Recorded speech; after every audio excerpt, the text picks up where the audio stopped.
नमस्कार स्टूडेंट्स, आज हम आपके लिए लेकर आए हैं वैदिक गणित का लास्ट टॉपिक। ठीक है ना। आज हम वैदिक गणित का लास्ट टॉपिक लेकर आए हैं जिसका नाम है सूत्र शून्य सारणी समुच्चय से सरल समीकरणों को हल करना। ठीक है ना। पिछले वीडियो में हमने क्या पढ़ा था? सरल समीकरणों को हल करना किससे? सूत्र परावर्तीय युक्ति से। ठीक है ना।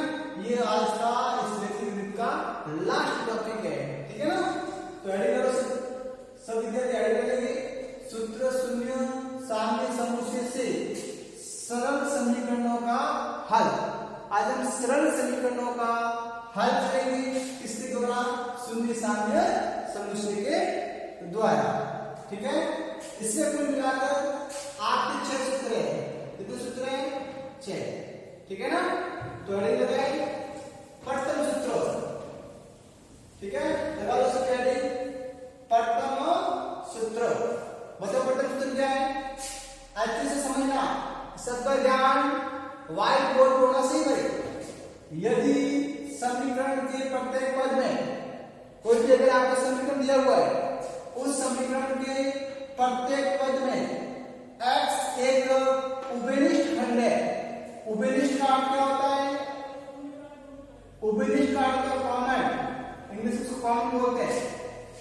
दो पदों में या प्रत्येक पद में जो भी आपका कॉमन हो, जैसे कि मैं 3x प्लस 4x लिख रहा हूं, बताओ इन दोनों में से कॉमन मतलब इन दोनों ऐसा कौन सा मान है जो दोनों पद में 3 इसमें नहीं है, 4 इस पद में, इस पद में नहीं है, तो बताओ x इस पद में भी है और x इस पद में भी है। ये हो गया आपका उभयनिष्ठ। उभयनिष्ठ में कोई प्रॉब्लम?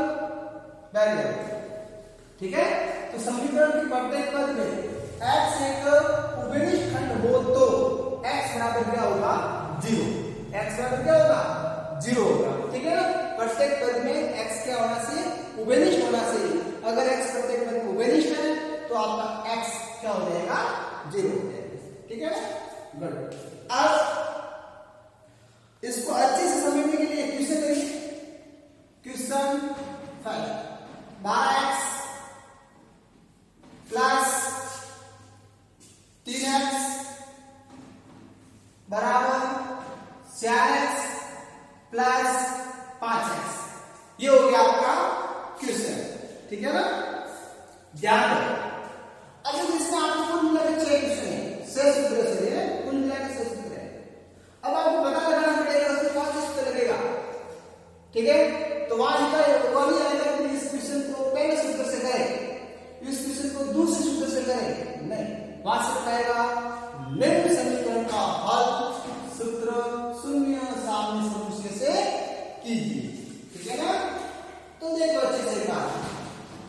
तो सबसे पहले जैसे आपके एग्जाम में क्वेश्चन आ गया तो आपके माइंड में क्या आएगा? आपके माइंड में डायरेक्ट आएगा पहला सूत्र। क्या आएगा? पहला सूत्र। पहला सूत्र क्या है कि प्रत्येक पद में कोई उभयनिष्ठ है या नहीं। देखो फर्स्ट, सेकंड, थर्ड, यहां पर कुल मिलाकर 4 पद है। 4 पद में कोई भी आपको उभयनिष्ठ है। देखो इसमें भी x है, इसमें भी x है, इसमें भी x है, इसमें भी x है। इसका मतलब प्रत्येक पद में जो आपका उभयनिष्ठ मान है वो उभयनिष्ठ मान कौन सा है? x। ठीक है ना। तो आप लिख दोगे, क्या लिखोगे? क्या लिखोगे? हल करते या प्रत्येक पद में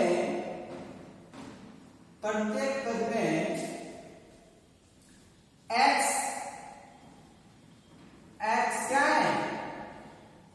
उभयनिष्ठ खंड है। x एक उभयनिष्ठ खंड है। यहां प्रत्येक पद में x उभयनिष्ठ खंड है। अब पहले सूत्र में जाओ। जैसे प्रत्येक पद में x एक उभयनिष्ठ खंड हो तो x बराबर क्या होगा? 0। तो देखिए सूत्र प्रथम सूत्र से किसका? शून्य सारणी समुच्चय के प्रथम सूत्र से जब x उभयनिष्ठ है तो x का मान क्या हो जाएगा? 0। ये हो गया आपका आंसर। बहुत सिंपल है। ठीक है ना। तो एक बात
क्या कहता है कि यदि समीकरण के प्रत्येक पद में x एक उभयनिष्ठ खंड है। अब देखो आपके पास दो पद है, एक तो ये वाला पद और एक वाला पद। इस पद में और इस पद में आपको कुछ कॉमन दिखाई दे रहा है? बताओ, इस पद में और इस पद में आपको कुछ कॉमन दिखाई दे रहा है? यस, कौन सा दिखाई दे रहा है? x + 1 इस पद में भी है और x + 1 इस पद में भी है। तो क्या लिखोगे? सुधी या प्रत्येक पद में लिखोगे या प्रत्येक पद में x + 1 उभयनिष्ठ खंड है। x + 1 क्या है? उभयनिष्ठ खंड है। ठीक है, अब उभयनिष्ठ खंड है तो क्या लगाओगे? प्रथम सूत्र देखो, x एक उभयनिष्ठ खंड है तो x को किसके बराबर किया? 0 के, या x + 1 उभयनिष्ठ खंड है तो आप x + 1 को किसके बराबर कर दोगे? 0 के बराबर कर दोगे। वहां पर x कॉमन था, x को 0 के बराबर, या x + 1 कॉमन है, x + 1 को 0 के बराबर लिख देंगे। सूची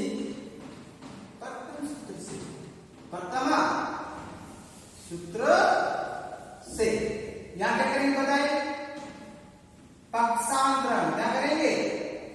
पक्षांतरण करने पर कर दो पक्षांतरण। एक प्लस का है, पक्षांतरण में क्या हो जाएगा? माइनस का, तो जो x का मान है वो क्या आ जाएगा? -1। कोई प्रॉब्लम? गुड, उतारो इसके बाद।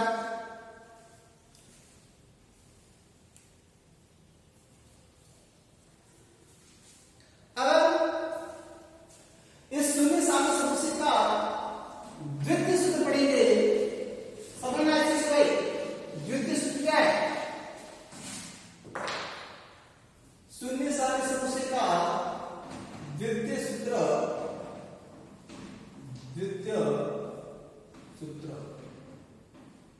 ठीक है? ठीक है, तो लिखे सभी, लिखिए आप। एक घातीय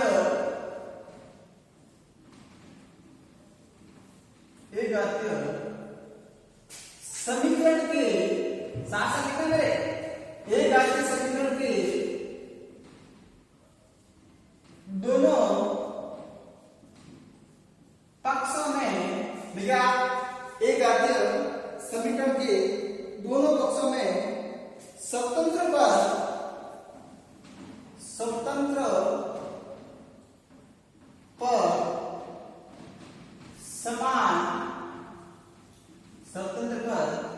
समान हो तो सराशि का मान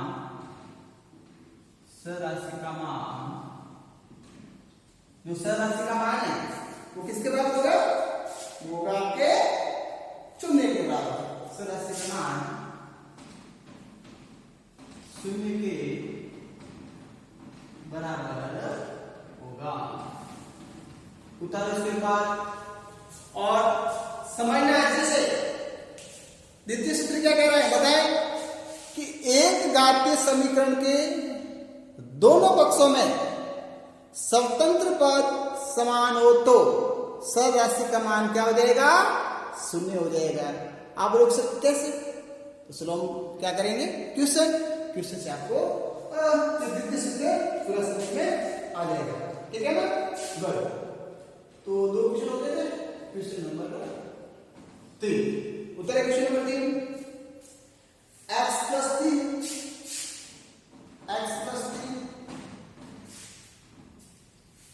प्लस 2x + 5 + 4 बराबर 2 और x + 6। ये जैसे कि आपको क्वेश्चन होगा तो सभी विद्यार्थी अच्छी से समझना। बहुत सिंपल है द्वितीय सूत्र, बहुत सिंपल है। देखो x + 3 प्लस 2x + 5 + 4 बराबर 2 क्वेश्चन x + 6। क्या करें?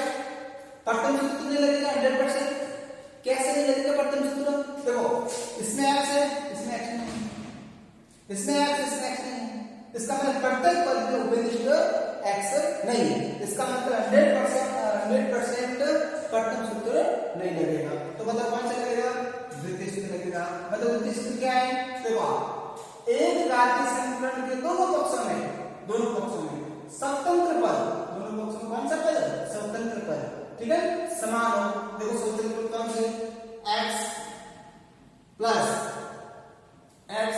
क्या हो जाएगा? 2x, इसी के बाद स्वतंत्र पद 3, 5 और 4। x को x के पास ले और बाकी जो असर है वो असर के साथ हो जाएगा, ठीक है ना? 3, 5 और 4 बराबर 2 को गुणा x से करें 2x, 2 को गुणा से करें 12। स्वतंत्र पद मतलब जिसके साथ x नहीं है, स्वतंत्र पद मतलब जिसके साथ x नहीं है। देखो x का x हो जाएगा, ये 2x हो जाएगा, जोड़ो 5 और 9 3 12 बराबर 2x प्लस 12। अब सूत्र को पढ़े कि दोनों पक्षों में स्वतंत्र पद समान हो। बोलो इस पक्ष में स्वतंत्र पद कितना है? इस पक्ष में स्वतंत्र पद 12 और इस पक्ष में स्वतंत्र पद कौन सा है? 12। इसका मतलब एक और एक दो पक्ष हो गए, लेफ्ट हैंड साइड वाला आपकी और राइट हैंड साइड, ठीक है। इन दोनों पक्षों में स्वतंत्र पद 12, यहाँ पर 12 है, यहाँ पर 12 है। इसका मतलब स्वतंत्र पद क्या है? समान है। इसका मतलब स्वतंत्र पद समान है तो सरराशि का मान किसके बराबर हो जाएगा? शून्य के बराबर हो जाएगा। तो लगाए द्वितीय सूत्र, चलो द्वितीय सूत्र लगाए। या लिखिए चूंकि दोनों पक्षों में स्वतंत्र पद लिखो, दोनों पक्षों में स्वतंत्र पद समान कितना है? 12, ठीक है, 12 है। इसका मतलब सूत्र लगाएंगे द्वितीय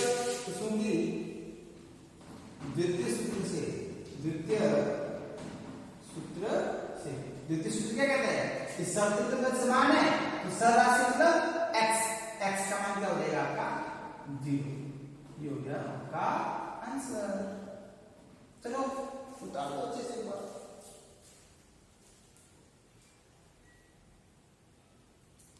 इसी तरह इसका क्वेश्चन नंबर 4, इसको समझना अच्छे से। क्वेश्चन नंबर 4,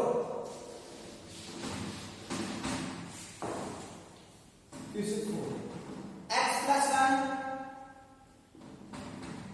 कोष्ठक x plus 9 बराबर x plus 3 कोष्ठक x plus 3। अब देखो यहाँ कौन सा सूत्र लगेगा? देखो एक बात समझ आते से प्रथम सूत्र नहीं लगेगा 100%।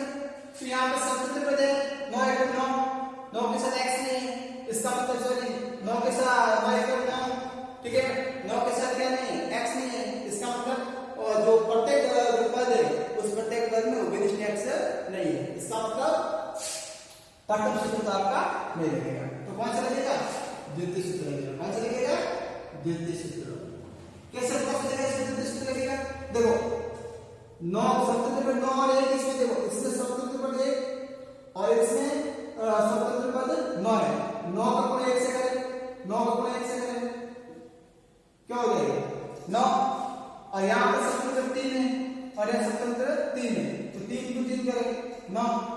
इसका मतलब इस पक्ष में भी स्वतंत्र पद 9 है और इस पक्ष में स्वतंत्र पद 9 है। इसका मतलब स्वतंत्र पद क्या है? समान है। स्वतंत्र पद क्या है? समान है। या प्रत्येक पद में स्वतंत्र पद समान है। कितना है? समान 9 और 3 9, ठीक है ना? दोनों पक्षों में ना, यहाँ दोनों पक्षों में 9 है। इसका मतलब द्वितीय सूत्र क्या कहता है? द्वितीय सूत्र क्या कहता है कि अगर स्वतंत्र पद समान है तो सरराशि मतलब x का मान क्या हो जाएगा?